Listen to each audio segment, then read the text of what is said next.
नमस्कार सभी को, welcome to my YouTube channel. और आप सभी को मकर संक्रांति की हार्दिक शुभकामनाएं।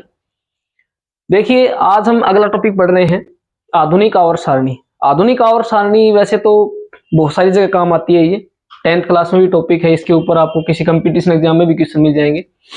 ठीक है, तो अभी तक आज हम आधुनिक आवर्त सारणी पढ़ रहे हैं और अभी तक हमने क्या क्या पढ़ा है। इसमें डोबेलाइनर का नियम पढ़ लिया, मेंडलीव की टेबल पढ़ ली और न्यूलैंड का अष्टक का नियम पढ़ लिया। ठीक है, हम जो लेसन का नाम है तत्वों का वर्गीकरण पढ़ रहे हैं और हम ये भी पढ़ चुके हैं कि हम तत्वों का वर्गीकरण क्यों करते हैं, क्योंकि अलग अलग तत्वों को उनके गुणों को पढ़ना थोड़ा मुश्किल होता है, इसलिए उनको उनके गुणधर्म के आधार के ऊपर बांटा गया है। ठीक है, अब बात करते हैं हम, जो हमारा टॉपिक है आज का, आधुनिक आवर्त सारणी।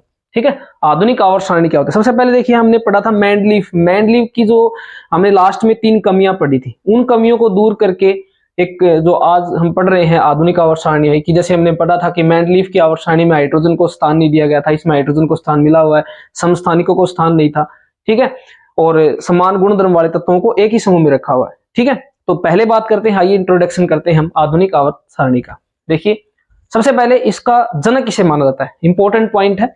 ठीक है, इसका जो जनक होता है हेनरी मोसले का माना जाता है। देखिए, वर्गीकरण का आधार रखने वाला जो था सबसे पहले था वो मेंडलीव था, लेकिन इसका जो बनाने का जो जनक माना जाता है उसे बोलते हैं, उसका नाम, उस वैज्ञानिक का नाम था हेनरी मोसले। ठीक है, हेनरी मोसले। ठीक है, अब देखिए, जैसे मेंडलीव ने अपने जब तत्वों का वर्गीकरण किया तो उसका जो आधार था वो परमाणु भार या परमाणु द्रव्यमान था। ठीक है, लेकिन इसने जो तत्वों का वर्गीकरण किया उसका जो आधार था वो क्या था, परमाणु क्रमांक। ठीक है, परमाणु क्रमांक के आधार के ऊपर इसने तत्वों का वर्गीकरण किया गया है आधुनिक आवर्त सारणी में। ठीक है, आधुनिक आवर्त सारणी को कितने ब्लॉक में बांटा गया है। देखिए, 4 ब्लॉक में बांटा गया है। आप देखेंगे तब उसके अंदर जब मैं आपको आवर्त सारणी दिखाऊंगा तब आपको बता भी दूंगा, S block, P block, D block और एफ ब्लॉक में बांटा गया है। ठीक है, 4 ब्लॉक में, जैसे यूनिवर्सिटी को बांट देते हैं ब्लॉक में, वैसे ही उस आवर्त सारणी को ब्लॉक में बांटा गया है। ठीक है, S block, P block, D block, F block.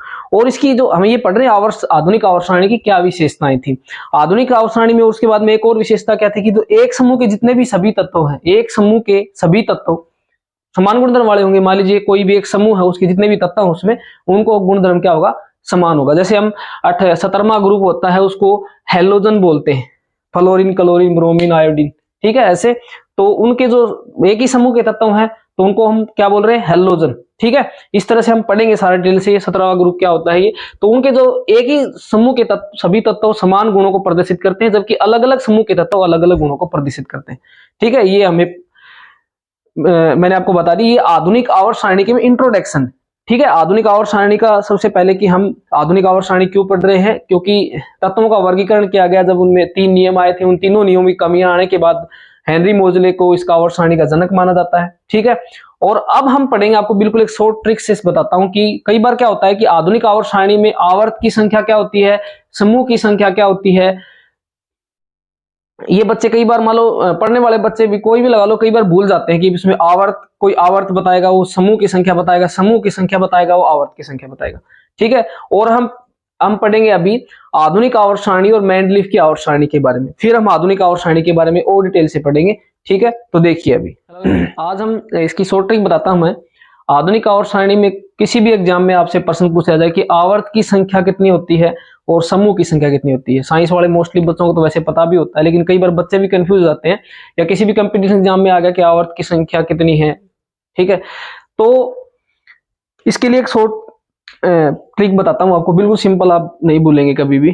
देखिए, आपको पता है आवर्त की संख्या के लिए आ, और ये समूह की संख्या या वर्ग की संख्या के लिए हम एक ऐसा वर्ड याद रखिए, आस। आपको पता ही है आस वर्ड, तो सभी को पता है, आवर्त और समूह।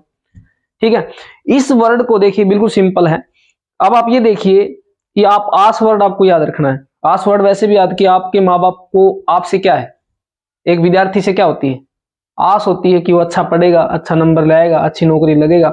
ठीक है, तो आप क्या करोगे, देखो इन दोनों वर्ड को अलग अलग कर ले, आ और से, आस। ठीक है, आप क्या करोगे, अपने माँ बाप का साथ दोगे तभी तो कैरियर बढ़ेगा, माँ बाप का साथ दोगे तो। आपने दे दिया साथ, फिर आपके माँ बाप आपका साथ देंगे, मतलब ये आपके पेरेंट्स हो गए, 7 और 1 8। ये देखिए, आवर्त की संख्या 7 और समूह की संख्या 18। ये बिल्कुल आराम से इस वर्ड से आप याद रख सकते हैं कि आपके माँ बाप को आपसे आस है, आप माँ बाप का साथ देंगे। साथ देंगे मतलब साथ, ठीक है। और आप माँ बाप आपका साथ देंगे तो एक, और दोनों मिलकर क्या हो गया 8, बन गया आपका कैरियर, ठीक है। तो अब आवर्त की संख्या कितनी होती है, आवर्त सारणी में 7 होती है और समूह की संख्या 18 होती है। आप कभी नहीं भूल पाएंगे। धन्यवाद।